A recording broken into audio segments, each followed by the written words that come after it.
ma'am. Good day. I am the Macabingil, your student nurse from Foundation University, and today we will be having an assessment which is for neurological assessment. So kindly, what is your name, ma'am? My name is Maria. And your age? I'm 19. Okay, so are you ready for our assessment, ma'am? Yes. Okay, so let's proceed with our assessment. Okay, ma'am. So first procedure is you'll be having the behavior. So kindly stand up, ma'am.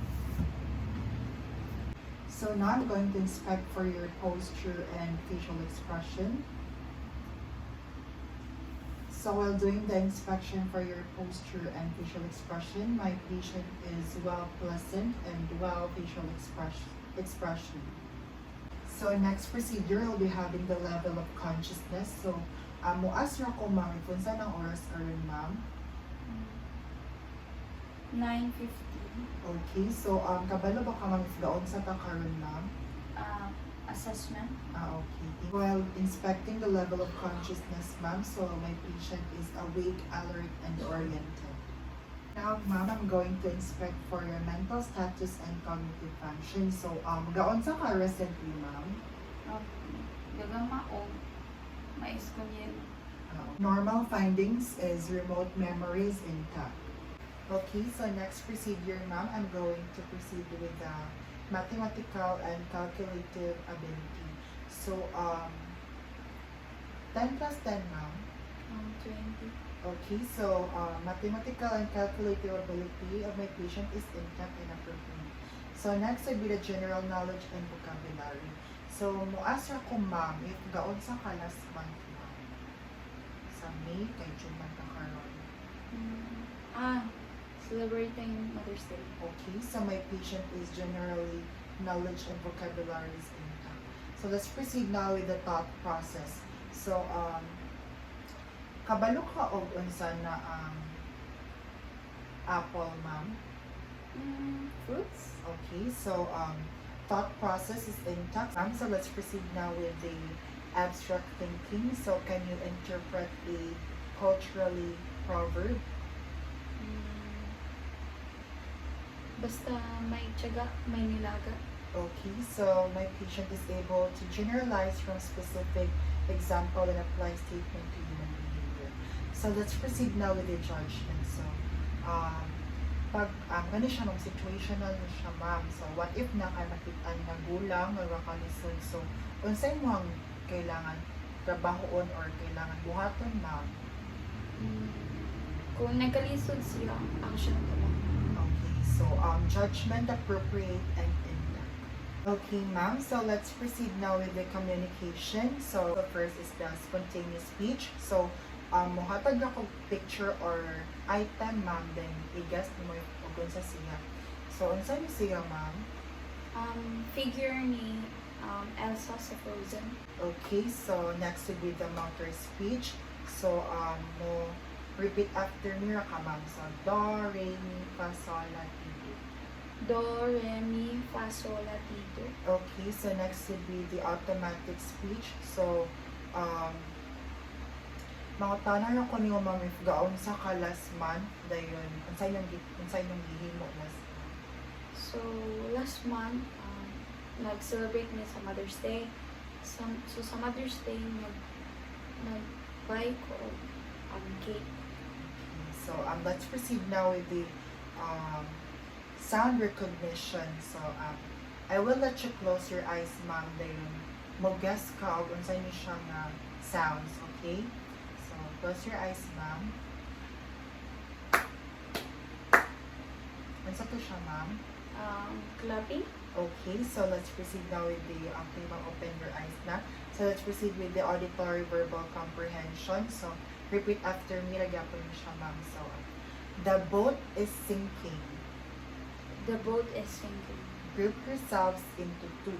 Group yourself into two. Okay, so normal findings. So, speech flows easily, spontaneous speech intact, motor speech intact, sound recognition is intact, auditory verbal comprehension is intact, so all is intact now. So you have a normal findings. After the communication, let's proceed now with the cranial nerves, ma'am. So First is the olfactory. So I will let you close your first nostril and I will going to butang ani ma'am then imo siya i-guess if unsa niyo siya okay ug makasingot baka ani sa pikas sa first na nostril. So kindly ano ma'am. So unsa siya ma'am? Vaporated. Okay, so sa pikas.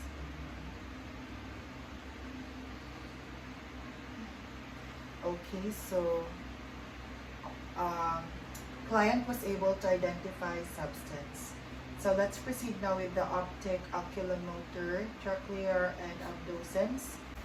Okay lang ba ma'am, makatindog ka for testing for your visual acuity? Okay. Assuming that we have a Snellen chart in front of my patient. Okay ma'am, kindly close your right eye using your hands. So, pwede ka makasulti ma'am kung saan nasa Snellen chart? It's June 2023.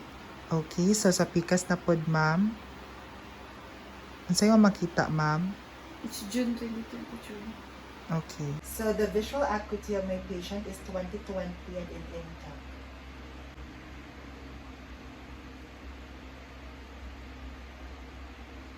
Okay, so pupil accommodation is normal finding for B and C. Pupil is equal, round, reactive.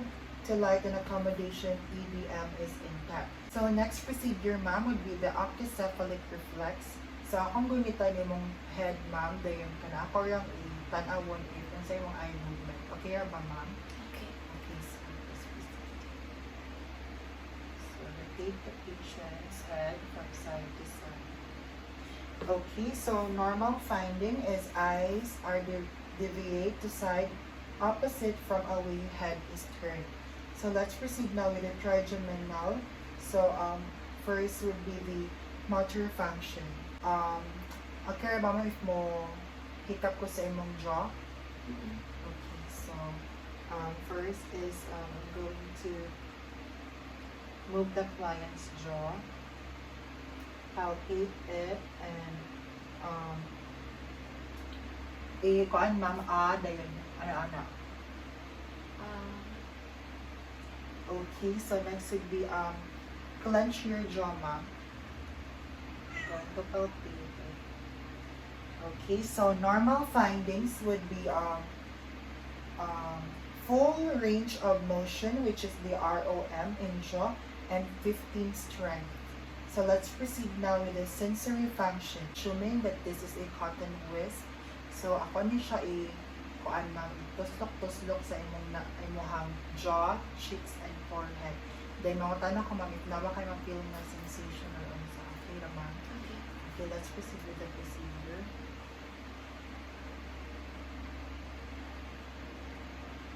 Okay, so normal finding is client perceives a light touch and superficial pain bilaterally. So let's proceed now with the corneal reflex. Ma'am, assuming that this is a cotton wisp, so proceed na ko sa akong procedure. Okay, so corneal reflex is positive. So let's proceed now with the facial. So kindly smile, ma'am. Kindly frown or frown. Kindly raise your eyebrows. Show upper teeth, ma'am. And show lower teeth like this. And puff out cheeks. Kindly purse lips. Okay, and lastly, close your eyes tightly, ma'am, like this. Okay, so normal findings, so facial nerve is intact and able to make faces. So next procedure, ma'am, would be the test taste with sour and salty. So nara ko ipa-taste yung mga food, ma'am, and kanang mugas lang ka or kanang if ma-feel ba niyo mo sa imong taang sensation sa food. Okay, ma'am? Okay. So I have already here the food, ma'am. Then kindly get one and taste the food.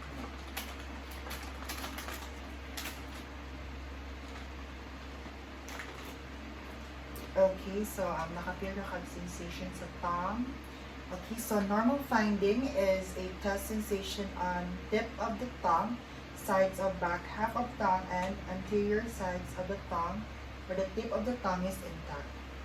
So let's proceed now with the acoustic. So assuming this is the tuning fork, and first test would be the Weber's test. So I will be going to place the tuning fork in the forehead. Dayon, mangutanay ako nimo ang solution.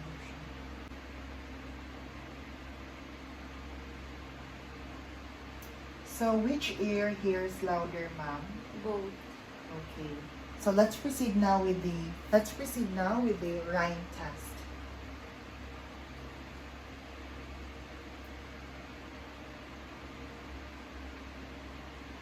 I'm going to place a tuning fork in the mastering process. So, madong pa ba nimo ang vibration, ma'am? Okay. Next will be the Romberg test. So, I will let you stand up, ma'am, and close your eyes para mabalaan ako if balance pa ba ka or unbalanced ka. So, you can stand up, ma'am. And, ito bang sa ko, ma'am? Close your eyes. I will let my patient stand up for 20 to 30 seconds. Okay, so pwede na ka makapungko, ma'am.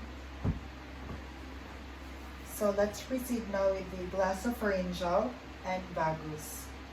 So assuming that I have already heard the tongue person, I'm going to place it in the pharyngeal wall of my patient. So kindly open your mouth, ma'am.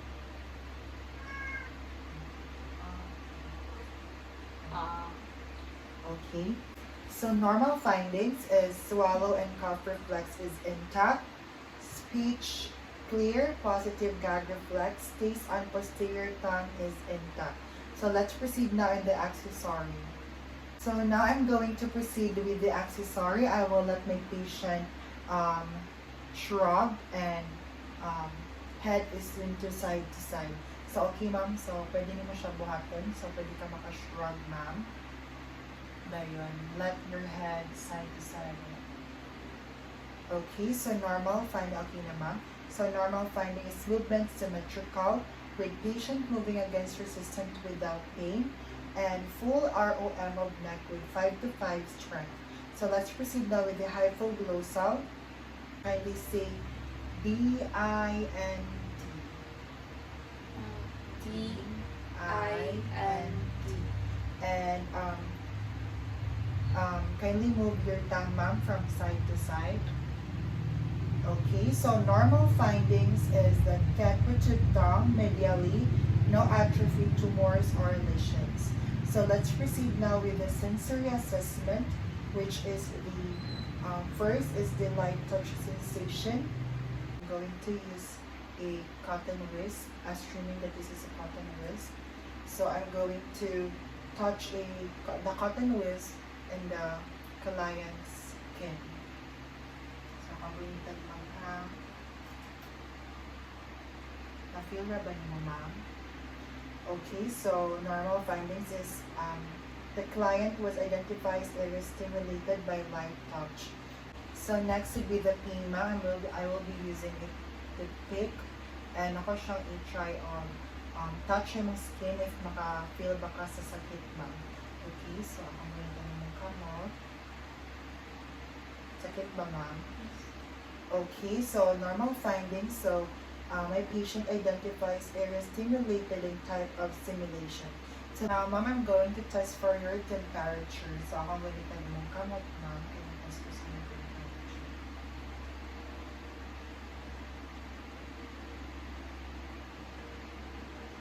Okay, so normal findings, the temperature of my patient is identified as stimulated in type of stimulation. Let's proceed now with the dip sensation, ma'am. So,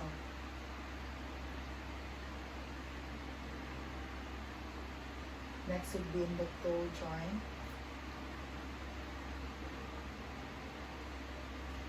Okay, so makadungog ba ka sa vibration, ma'am? Nakafeel ko. Okay, so nakapila akong patient. So, vibratory sensation is intact. bilaterally in upper and lower extremities. Okay, so let's proceed now with the kinestatics, ma'am. So, ako siyang i-demo, ma'am. Then mo siyang buhatan, ma'am. Ha? So, up. So, kindly do it, ma'am. Okay, so let's do with the toe. Up, down, up, down, up, down. So, kinestatics is position, sensation, intact bilaterally in upper and lower extremities. So let's proceed now with the discriminatory sensation. So first is the stereognosis. So for the stereognosis procedure, so ako ipa-close ang eyes sa akong patient. I'll be going to instruct my patient to close her eyes and I will going to put in her palms the object. And I will let my patient guess if unsa ang nasa iyahang palms. Okay, ma'am, kindly close your eyes, ma'am, and open your palms and your hands. I'm going to put the object, so kindly guess it, ma'am. You feel? So, unsa mo ma-feel, ma'am? Plastic. Okay, so kindly open your eyes, ma'am. So, for the stereognosis, intact is bilaterally. So, let's proceed now with the graphesthesia. I will let my patient close her eyes again and I will let her identify some numbers. So, okay lang ba, ma'am? Pwede na ako magunita ng mga kamot, ma'am. And kindly close your eyes. So, guess your ka, ma'am. Magunsa niyo siya nga number, ma'am. Okay? Sa to siya, ma'am? 3. Okay, so graphesthesia is intact bilaterally. So, let's proceed now with the 2-point discrimination. So for this procedure, ma'am, we will be using some 2 toothpicks and more siya buhatan is pa ingon ana, ma'am. More siya gradually move toothpicks together. Okay, so pwede mo siya buhatan, ma'am. Okay, put the 2 toothpicks in your fingers. Okay, kindly gradually move it. Okay, very good. Okay na, ma'am. So, discriminates between 2 points on fingertips no more than 0.5 cm and apart, and on hands no more than 2 cm apart. So, let's proceed now with the point localization. I'm going to touch your upper extremities and the lower extremities. If ma-feel ba nimo akong kamot nag-palpate na, okay? So, let's proceed with that procedure. Ma-feel niya ba, ma'am? Lower extremities. Ma-feel niya ba, ma'am? Okay, so normal finding is that point localization is intact. So let's proceed now with the sensory instinction. So okay ra ba, ma'am, if mo touch ko sa imong parts sa body? So, saan niyo siya, ma'am? Stomach. Okay, so instinction is intact. So let's proceed now in the different reflexes, which is the deep tendon reflexes. So first will be the biceps. So I'm going to rest my client's elbow on my non-dominant hand. Place thumb over biceps tendon. Strike on thumbnail with your flex hammer. So assuming this will be the hammer, since I don't have any hammer.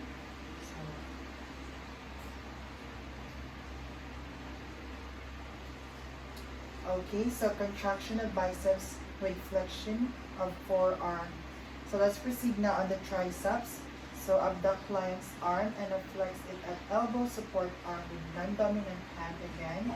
And strike on triceps tendon about 1 to 2 inches above olecranon process, approaching directly from behind. So let's proceed now with the procedure now. So I'm going to hold your elbow. Strikes on the triceps in 1 to 2 inches. Okay, so triceps, contraction of triceps with extension of elbow. So let's proceed now with the The bronchoradialis, so I'm going to support my client's hand with non-dominant hand of mine. And I'm going to palpate the bronchoradialis. So here. And I'm going to use the hammer for the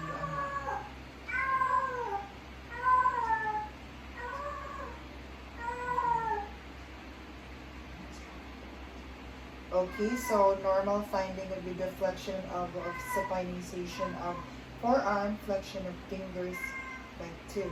So let's proceed now with the patellar. So I'm going to, okay, so since you're in a sitting position, so okay na siya ma'am. And I'm going to do the procedure for the patella.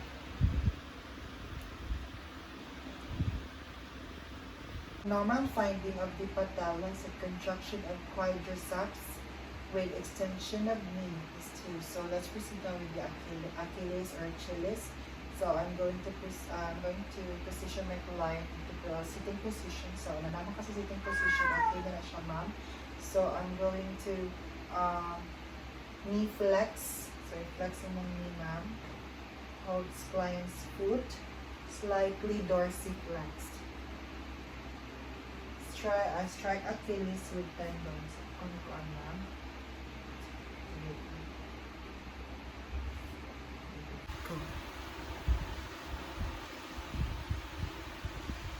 So for the Achilles, the normal finding is that plantar flexion of foot is 2. So let's proceed now for the last procedure, ma'am, which is the meningeal signs.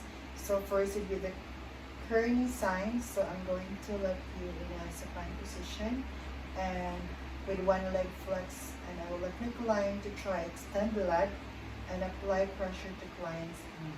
So okay lang ba bang mamahigba ha? Okay, let's proceed now with our procedure. So I'm going to extend my client's leg and apply pressure underneath. So do you feel any pain, ma'am? Okay, so normal finding is that no pain felt.